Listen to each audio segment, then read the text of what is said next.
I'm MOTOCZYSZ, founder and CEO of MOTOCZYSZ, and my dream is to build the world's fastest motorcycle. It's a family obsession, for sure. We have wonderful photos of my great-grandparents from both my grandfather's and my grandmother's side. So in the early 1900s, they were riding. If you love motorcycles and you love engineering and designing motorcycles, you really need to look at the sustainable aspect to them. Somebody's got to take those first steps, and somebody's got to take those first arrows. Riding a motorcycle at speeds up to or in excess of 200 miles an hour on an electric bike is a completely different experience than on an internal combustion engine. On the electric bike, it's extremely calm. It's much more zen-like, and basically all you hear is air, which is surprisingly loud at 200 miles an hour.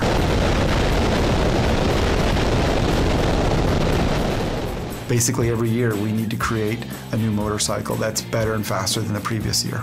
We're not here simply to make motorcycles that aren't aesthetic as well. That is part of the engineering and problem-solving DNA to us, and it starts with sketches.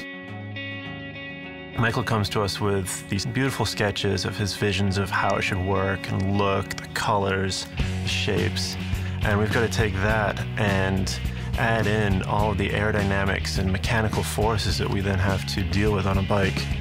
The path of being a trailblazer, I would say, is more difficult regardless of the product. If it's a product that's replacing something of legacy, it's even more difficult.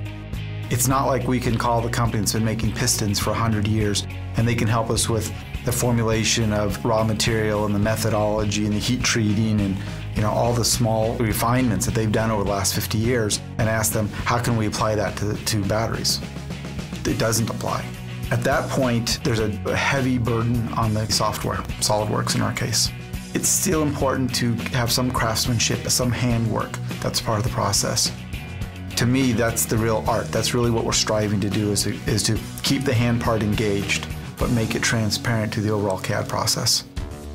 There's hundreds and hundreds of parts, and there's thousands of opportunities of failure, and one failure is unacceptable.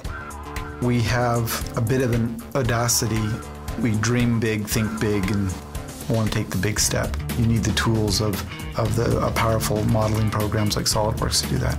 Michael came to us and he said, listen, we're overweight on the bike. If we're going to win the Isle of Man, we need to get the weight out. And we started looking at the big chunks. One of the biggest areas on the bike is the swing arm. We began using the finite element software to really optimize that. Applied loads and constraints to the model. All those dark areas, that's where we needed to remove the meat. So we went in, we started carving away. We got 12 pounds out of it and increased the performance of the bike. Michael approached me and he said, I've been thinking about the suspension on the bike and I want to do something novel. I'd like to look into taking the springs and dampers and moving them up to where the tank would be on a normal motorcycle, because we don't have gas, so what are we going to put there, right? So we talked about putting the suspension up there. The SolidWorks software really helped us to approach it very quickly. We started with just basic sketches, figuring out, can we get the geometry to work? Can we get the forces to work? Our bike development time was 4 months. There's no way we could have done it without the tools that SolidWorks brought to the table. There's just no way. SolidWorks has allowed us to basically go down this clean sheet path and come out on the other side of it with a bike that literally goes together first try, which is amazing. The last 2 years, we had virtually no testing, and the bikes never saw the light of day until they were taken out of the crates on the Isle of Man. I think it's a testament to basically the ability of our team in using the tools that we have like SolidWorks, that we can actually have that much faith in parts that have never been tested, hand it to a rider and say, go ahead and take on the most challenging and dangerous course in the world.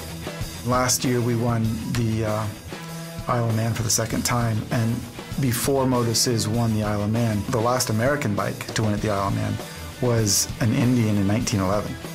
To stand there and see your bike come up the road that some of the greatest racers in history have come up and cross that finish line, to recognize it as your bike and your rider, it's overwhelming.